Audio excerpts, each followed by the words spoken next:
하나님의 말씀은 하박국 3장 17절 18절 말씀이겠습니다.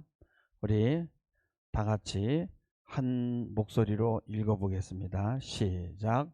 비록 무화과 나무가 무성하지 못하며 포도나무에 열매가 없으며 감람나무에 소출이 없으며 밭에 먹을 것이 없으며 우리의 양이 없으며 외양간에 소가 없을지라도 나는 여호와로 말미암아 즐거워하며 나의 구원의 하나님으로 말미암아 기뻐하리로다. 아멘. 아멘. 여러분 참 감사합니다. 2024년을 정말 은혜 가운데 보내기 위해서 여러분 겸손한 마음으로 정말 이 첫 시간을 하나님 앞에 이렇게 올리는 여러분의 모습이 얼마나 아름다운지 모릅니다. 저희 교회는 24년 동안 계속 송구 영신 예배를 드렸습니다. 정말 저와 같이 아마 거의 24년 동안 거의 빠지지 않고 드린 분들 여기 많이 있어요. 너무나 감사를 드립니다. 여러분 새해가 되면은 무언가를 기대하지 않게 되지 않습니까? 여러분 저도 그렇습니다. 기대하는 일이 오지 않는다 해도 이것을 포기하지 않아요. 사람들은 뭐 해 아래 새 것이 있겠어? 라고 하는 사람은 사실 없어요. 나이가 든 사람도 기대가 있기에 살아있는 것입니다. 누구나 올해는 뭐 좀 운수 대통했으면 좋겠다는 그런 믿음을 가질 수 있습니다. 그래서 어떤 사람들은 로또를 사기도 하죠. 2024년에는 어떻게 좀 내 팔자가 좀 펴야 할 텐데 하고 그런 마음을 먹지요. 정말 주변을 보면은 팔자가 핀 것 같은 그런 사람들 종종 보여요. 이것에 대해서 왜 저 사람들은 팔자가 핀 것 같은 그런 삶을 사는 것일까? 그래서 그것을 여러분 과학적으로 밝히는 학문이 있습니다. 그거를 도덕과학이라고 하는데 여러분 사실 도덕을 어떻게 과학으로 규명을 합니까? 도덕은 보편적이고 자연스럽고 누구나가 인정하는 규범과 같은 것이잖아요. 동물과 인간을 구분할 수 있는 아주 보편적인 기준이 도덕이거든요. 나만을 위해서 사는 것이 아니라 더불어 살고 또 내가 누군가의 도움으로 살고 있는 것을 깨닫는 것이 바로 인간인 것이죠.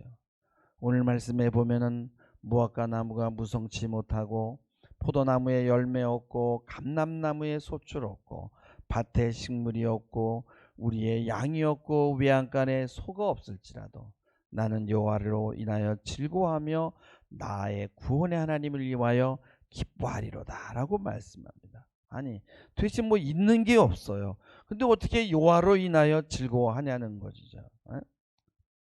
이건 보통 신앙심이 아니고는 이런 고백을 할 수 없다라고 생각을 합니다. 그러나 우리도 이런 고백을 해야 하기에 제가 오늘 이 말씀을 들고 나온 거예요. 50년간 1만 명의 의뢰인의 삶을 이렇게 분석한 일본의 한 변호사가 우리가 운을 얘기하죠. 운이 좋아야 된다 그랬잖아요. 이 운의 이치를 분석을 했어요. 그래서 그 책의 제목은 시중에도 나와 있습니다. 운을 읽는 변호사라 이런 책이에요. 이분은 도대체 운에는 무슨 이치가 있길래 어떤 사람은 운이 좋아서 매사 막힘없이 승승장구하고 어떤 사람은 매번 같은 구덩이에 빠져 허우적거리면서 그렇게 빠져나오지를 못하는 것일까? 그래서 이렇게 번성하는 사람들을 관찰하면서 행운과 불운의 위치를 연구한 것입니다. 결론은 그래요. 결론은 겸손하고 항상 감사하고 은혜 받은 자의 태도로 사는 사람들이 잘 되더라는 겁니다. 그래서 이분은 운이라는 것을 오늘 제가 제목에도 설교 제목에도 넣었지만 하늘의 귀염을 받는 것이라고 했어요. 또 이분은 법률상 죄가 아니지만은 인간은 도덕적인 과실을 저지를 수밖에 없다라는 것이에요. 누구나가 도덕적 과실을 저지르게 되는데 이것이 바로 운에 영향을 미친다라는 거예요. 그리고 이 과실을 잘 깨달으면은 운이 트인다는 거예요. 성경적인 이야기가 아닌데 성경 이야기가 비슷해요. 우리는 사실 받은 은혜, 얼마나 은혜를 많이 받았는지를 몰라요. 근데 그것을 갚지 않고 빚진 채로 살아간다는 거예요. 여러분, 사실 우리는 주는 것보단 받는 게 항상 더 많아요. 근데 그 받는 것에 대해서 값을 지불하지 않고 빚진 인생을 산다는 거예요. 늘 여러분이 이용하는 철도나 운전하면서 다니는 도로, 여러분 그것들을 건설할 때는요, 누군가가 거기서 생명을 잃은 거예요. 누군가의 희생 없이는요, 우리가 그런 시설들을 이용하지 못한다는 거예요. 그들은 나 대신 죽었다는 거예요. 근데 우리는 미안한 마음 없이 그냥 당연한 듯이 그거를 이용한다는 거예요. 심지어는 억울하게 음주운전 차에 치여서 사고를 당하는 사람들이 있어요. 그들이 뭐 우리보다 특별히 많은 죄를 지어서 죽은 것이 아니라는 거예요. 그 자리에 내가 있을 수도 있었는데 나를 대신해서 그 사람이 죽었다는 거예요. 그래서 우리는 그들에게 빚을 지고 있다는 거예요. 누가복음 13장 4절에도 보면은 실로암의 망대가 무너져서 치여 죽은 그 18사람이 예루살렘에 거한 다른 모든 사람보다 죄가 더 있는 줄 아느냐고 주님이 말씀한 거예요. 여러분, 심지어 집을 지을 때도요, 집 짓다가 다치는 사람이 있고 죽는 경우도 있어요. 여러분, 건설 현장에는 항상 이런 일이 일어납니다. 그래서 도덕 과학에서는 뭐냐, 이거를 도덕적인 부채라는 거예요. 우리는 그들에게 빚을 지고 있다는 거예요. 근데 이 도덕적 부채를 깨닫지 못하고 평소에 미안한 마음과 감사한 마음이 부족하면은 타인이 나에게 주는 작은 피해를 보고도 못 참고 달려들고 싸우고 매사에 불평하고 원망한다는 거예요. 사실 우리는 모두가 빚쟁이입니다. 저는 사실 여러분에게 빚을 지고 있죠. 만약에 여러분들 이 밤에 이 미끄러운 길을 무릅쓰고 여기 안 나왔으면 제가 무슨 맛으로 여러분 설교를 하겠습니까? 성경은요, 이렇게 운으로 설명하지 않고 뭐라고 했냐면은 범사에 감사라고 그렇게 말씀합니다. 그러니까 이 변호사의 이야기는 인간이 감사하면서 살아야만 운이 트인다라는 거예요. 그러니까 성경을 과학적으로 증명하는 거예요. 여러분, 우리 가끔 가다가 축구 보잖아요. 또 아시안 게임이 있지만요. 이렇게 보다 보면요, 골을 찾는데요, 야, 골이 거의 들어갈 뻔했어. 근데 골대를 맞고 튀어나옵니다. 그러면 아나운서가 오늘 정말 운이 안 따르는군요. 그래. 여러분, 근데 운이라는 거는 없는 거예요. 여러분, 또 내가 내 이웃의 이 상한 감정은요, 누군가에게 어떤 불운으로 돌아올지 알 수가 없어요. 이 묻지마 폭력이나 묻지마 살인에서 이 범인들이 경찰 조서를 받을 때 주로 하는 말이 뭐냐면, 나는 불행하게 사는데 저 친구는 너무나 행복하게 보였다는 거예요. 그래서 남들도 나처럼 불행하게 살게 만들고 싶었다는 거예요. 근데 그들은 그런 시기심이 어디서 나왔는지 그 원인을 몰라요. 그냥 자기 존재가 너무 비참하고 존재감이 없는 거예요. 그래서 나 살아있어 이놈들아, 좀 나에게 집중해봐, 내가 꼭 이렇게 해야만 너희들 나에게 관심을 가질 거야 라고 표현한다는 거예요. 그리고 그 공격을 엉뚱한 사람에게 퍼붓는 거예요. 어느 누구도 그 사람의 이야기를 들어주지 않았고 관심을 가져주지 않았던 거예요. 너무나 바쁘니까. 사실 우리도 이런 인간들을 만드는데 일조했다라는 거예요. 우리는 억울하게 희생당한 사람을 애도하지만 사실 우리는 이 죽은 사람에게 빚을 졌다는 거예요. 내가 거기에 있을 수도 있었다는 거예요. 그래서 우리는 늘 미안한 마음, 빚진 마음으로 도덕적으로 빚을 지고 있다는 생각을 가져야 된다는 거예요. 오늘 말씀 17절에 보면은 무화과 나무에 포도나무에 감람나무에 밭에 열매가 없어요. 우리에는 양이 없습니다. 외양가에는 소가 없어요. 그것을 불평하기 전에 내가 어떤 빚을 지고 사는지를 생각해야 된다는 거예요.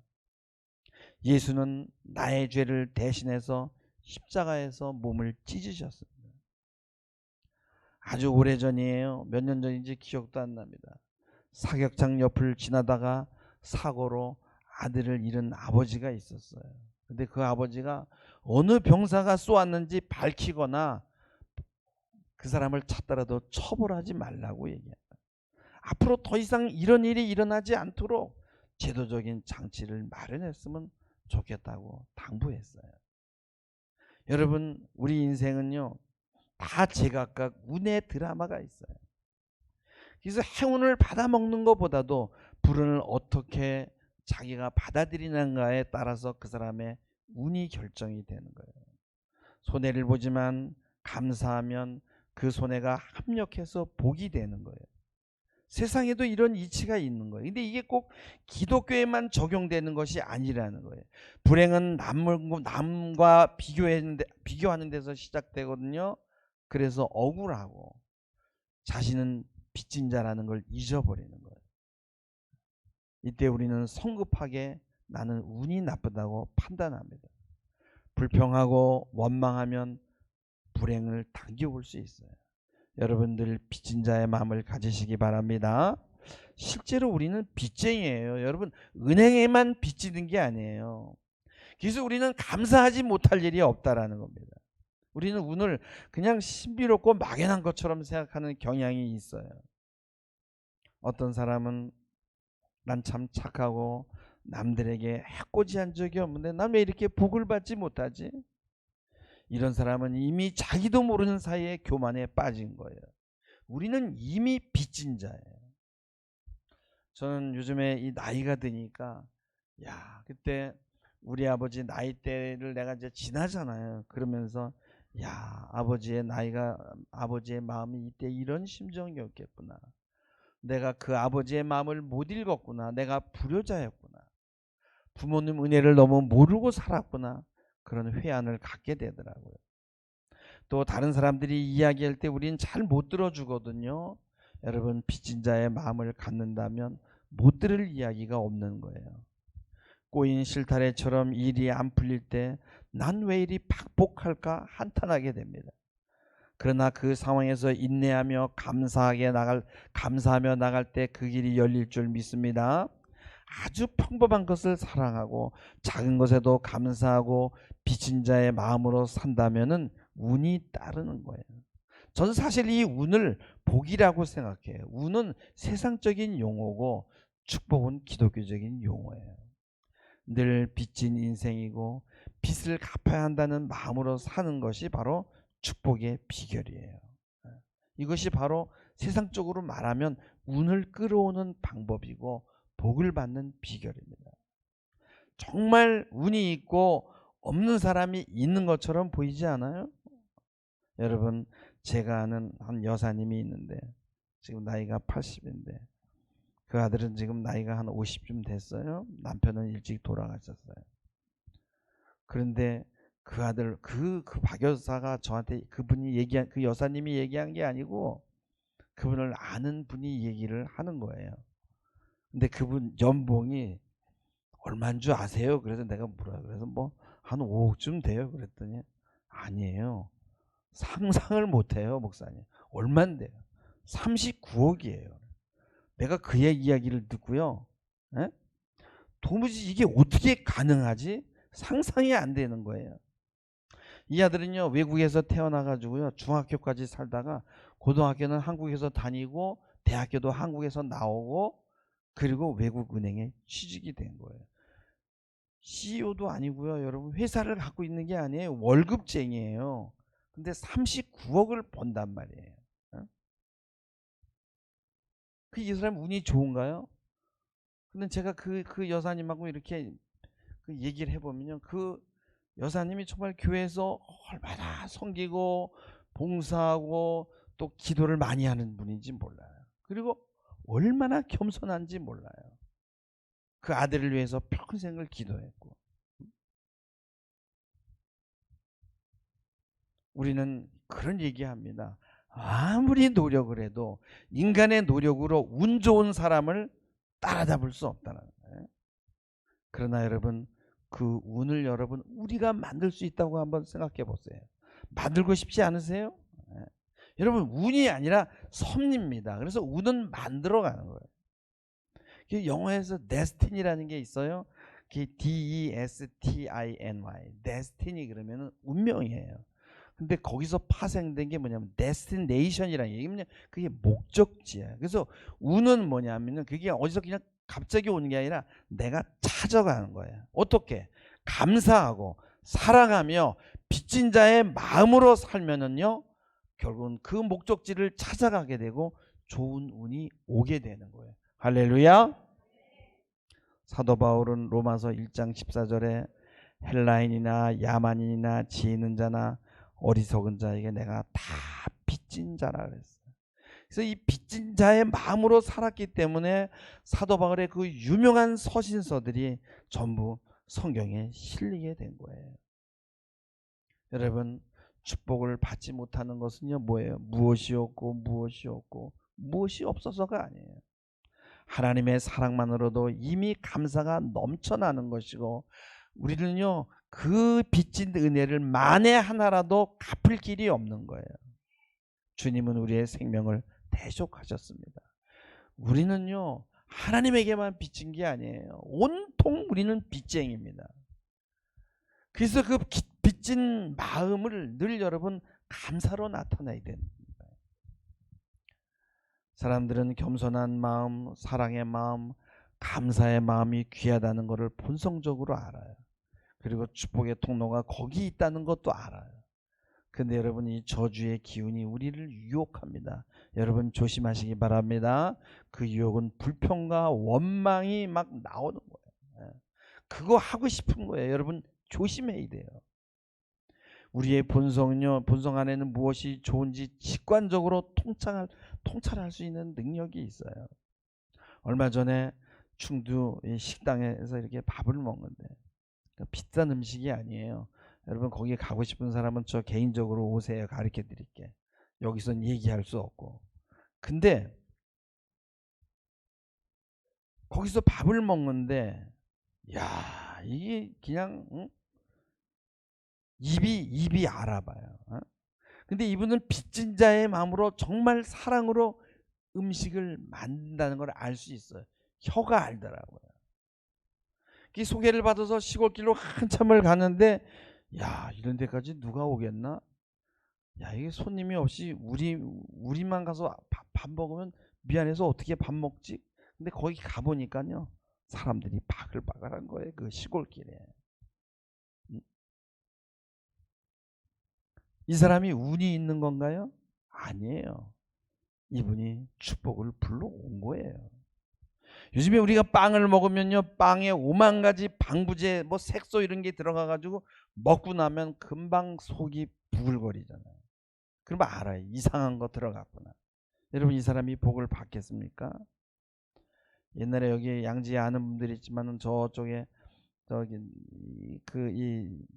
저 골프장 가다 보면 좌측에 아주 유명한 보리밥집이 있었어요. 얼마나 맛있었는지 막 사람들이 막 바글바글 하고요. 그리고 빚진 자의 마음으로 음식을 만들었어요. 손님이 너무 많았어요. 그런데 어느 날 갑자기 뭔가 변했는데 색깔이 변하고 뭔지는 모르지만 거기다 뭘 놓았어요. 사람들이 발을 끊기 시작하는데 그 빚진 자의 마음으로 계속 그것을 이어가지 못했어요. 겸손한 마음, 빚진 자의 마음으로 여러분 그것을 살지 않게 되면은 계산하게 되는 거예요. 그리고 빚진 자의 마음이 사라집니다. 그것은 운을 차버리는 것이 됩니다. 데살로니가전서 5장 18절에 보면은 범사에 감사하라. 이것이 그리스도 예수 안에서 너희를 향한 하나님의 뜻이라는 거예요. 왜 그래요? 복을 주기 위해서. 우리에게 감사를 명하시는 이유는 우리가 잘되게 하기 위한 거예요. 여러분 2024년은 정말 빚진 자의 마음으로 살았으면 합니다. 감사하고 기뻐하고 여러분 정말 행복해 할 수만 있다면, 겸손할 수 있다면 여러분 축복받지 못할 이유가 없습니다. 복을 받지 못하게 하는 적은 항상 자기 자신에게 있어요. 여러분 예배가 뭐예요? 감사하는 것입니다. 감사해서 예배에 나오는 거예요. 그러니까 예배 드리면 복을 받을 수밖에 없는 거예요. 여러분 운이라는 거는 사회적인 환경, 타고난 환경이 아니에요. 감사하는 마음이에요. 감사로 자기를 조절하고 통제할 수 있는 능력을 가진 사람은 어떤 일이든지 해낼 수 있는 거예요. 그래서 잠언서 16장 32절에 보면은 자기의 마음을 다스리는 자는 성을 빼앗는 자보다 낫다라 그랬어요. 감사함으로 빚진 자의 심정으로 살면 마음이 다스려지는 거예요. 여러분 좋은 부모를 만난 사람은 운이 좋지요. 그러나 여러분 덕을 보기보다는 그것 때문에 실패할 수 있어요. 다른 사람보다 더 많은 빚을 지고 사는데 그걸 잊어버리게 되고 교만하게 되면 그때 망하게 되는 거예요. 여러분 환경은 절대적이지 않아요. 좋은 운과 축복은 좋은 환경이 아닙니다. 복을 받을 수 있는 비결은 감사하는 마음, 겸손한 마음, 빚진 자의 마음이에요. 이것이 여러분 삶의 기초입니다. 고린도전서 10장 10절에 보면은 그들 가운데 어떤 사람들이 원망하다가 멸망시키는 자에게 멸망하였나니 너희는 그들과 같이 원망하지 말라고 말씀합니다. 원망과 저주는 망하는 것이고, 그리고 이 재앙을 이기는 방법이 바로 감사입니다. 여러분 조상 탓하지 마세요. 부모를 잘못 만나서라고 말하지 마세요. 오히려 그 환경을 감사하면서 뛰어넘기를 바랍니다. 감사할 때는 먼저 말로 늘 감사하다라고 여러분 고백하시길 바라고요.